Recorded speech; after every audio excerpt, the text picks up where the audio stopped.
What is going on, everyone? Leon checking in, and we're at it again with another video. Now in today's video, we'll be unboxing the Spigen Watch Stand and talking battery and charging performance for the Watch 4 Classic.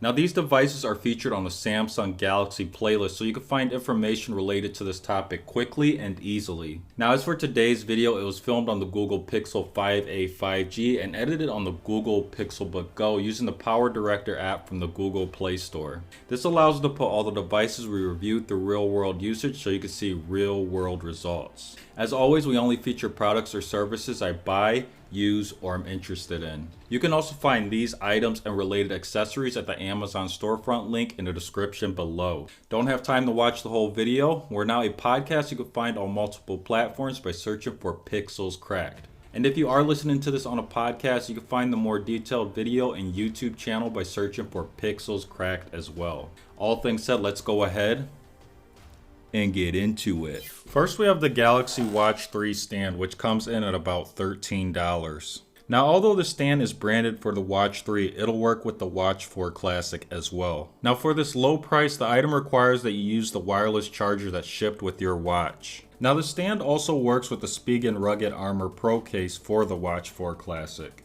So considering the Spigen Rugged Armor Pro case for Watch 4 Classic, it has a nice one-piece design with an attractive G-Shock appearance, which also provides great protection.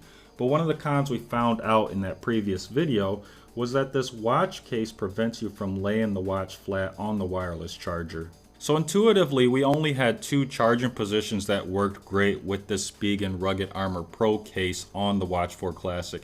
And the first charging position was to lay the charger on the back of the watch with the watch facing face down. Our second option was to have the watch placed on its side just like how you see here and attach the wireless charger on the back.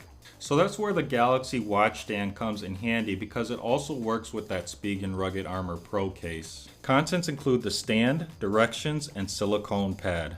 The stand features grooves to hold the charger securely in place, and a lip also prevents the charger from being pushed through to the other side.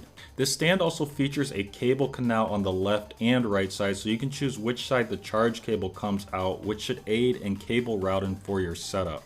Installing the wireless charger is done by pushing it into the stand, and it goes in relatively easy and holds securely. So here we have a front perspective of that wireless charger installed in the Spigen stand, and you can see this looks really nice. And as for a side angle, you can see that that wireless charger is also very flush in this stand. It has a natural looking configuration. And then we have the silicone pad, which we would place on the front of the stand, which would aid in positioning of the watch so that it aligns with the wireless charger.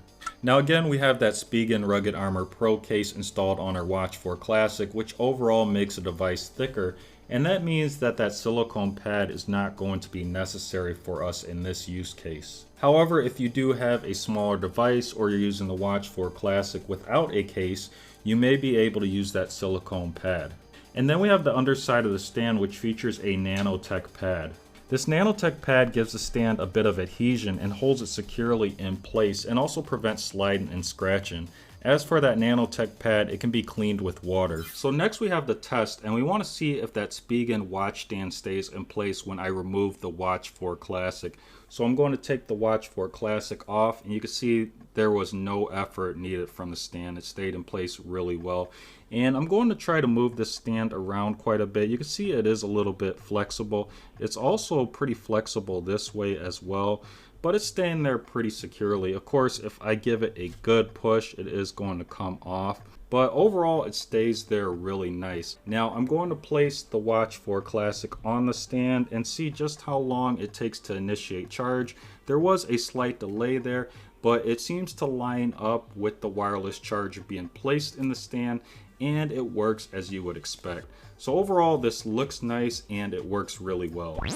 So let's talk how to access battery information on the Watch 4 Classic. Now this is done by accessing the Galaxy wearable app on a smartphone, and for reference I'm using the Z Fold 3. So opening the app displays the Watch 4 Classic for me here, but if yours isn't showing up by default, you could tap on these three lines on the left side of the page, and that's going to show all your Galaxy wearable items. Now you can see that they're shown in this nice side panel, and that's what slid out from the left side of the page. And that's what makes this whole ecosystem great from Samsung. So you can see that I got my Galaxy Watch 4 Classic here and my Galaxy Buds 2 listed here also. And you can see that the Watch 4 Classic is more in a white, and that means that it's active, and those Galaxy Buds 2 are in a gray, which means that they're inactive. And this just shows that this whole ecosystem works flawlessly together. And I can say honestly, I'm happy about that. So again, I've got the watch, I've got the Galaxy Buds, we've got the Z Fold 3. This whole ecosystem just works. So again, if our Watch 4 Classic wasn't selected by default, we can go ahead and tap on that item in the side menu. And it's going to take a moment, and then it's going to show our Watch 4 Classic here. Now, if we want to actually access battery information for the Watch 4 Classic, we're going to look at this menu at the bottom here, and it's going to have watch settings, and we're going to tap on that. Now this brings up all our watch settings, and we can find battery information in the category titled battery, and we can tap on that. So this opens the battery information for the Watch 4 Classic, starting with the amount of time left. So you can see in this scenario I have 1 day and 8 hours left. The next item that we have here would be the amount of charge available. So again, in this situation we have 58% available, and that's shown by a nice bar graph that's filled with green. Again, we talked about this in a previous video. Samsung uses these nice bars, and it just creates a more technical appearance. Underneath this, we have the power saving option, which we can enable for the Watch 4 Classic within the app. Now, it's also important to note that power saving mode can also be enabled within the watch itself in the settings. And underneath this is our usage since last full charge. So you can see in this situation, it's been 1 day and 7 hours. And then underneath this, we have a list of apps which use the most amount of battery.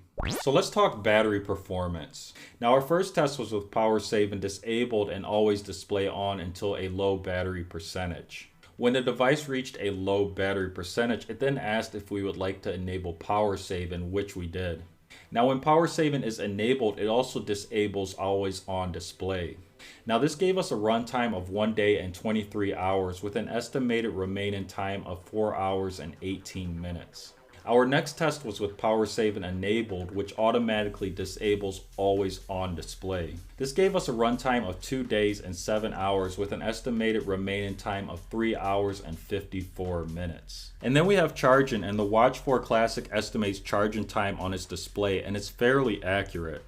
So what can you expect for charge times? If your device is at about 15%, you can expect a charge time of about 1 hour and 40 minutes. And if your device is at about 35%, you can expect a charge time of about 1 hour and 20 minutes. So that is it for today's video. If you enjoyed it and found it useful, please leave a like. If you're watching this on YouTube and have any questions or comments, as always, drop those down below and I'll do my best to answer them. Now there are 3 ways you can support the channel and podcast.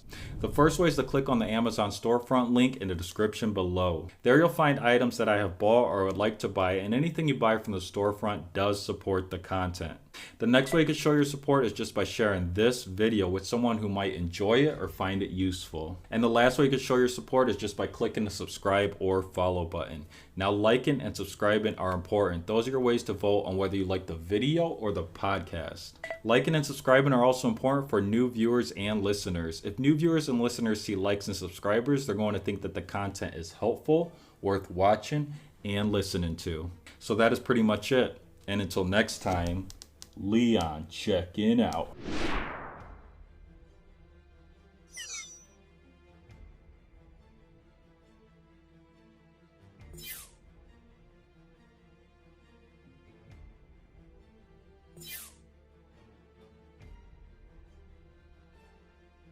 You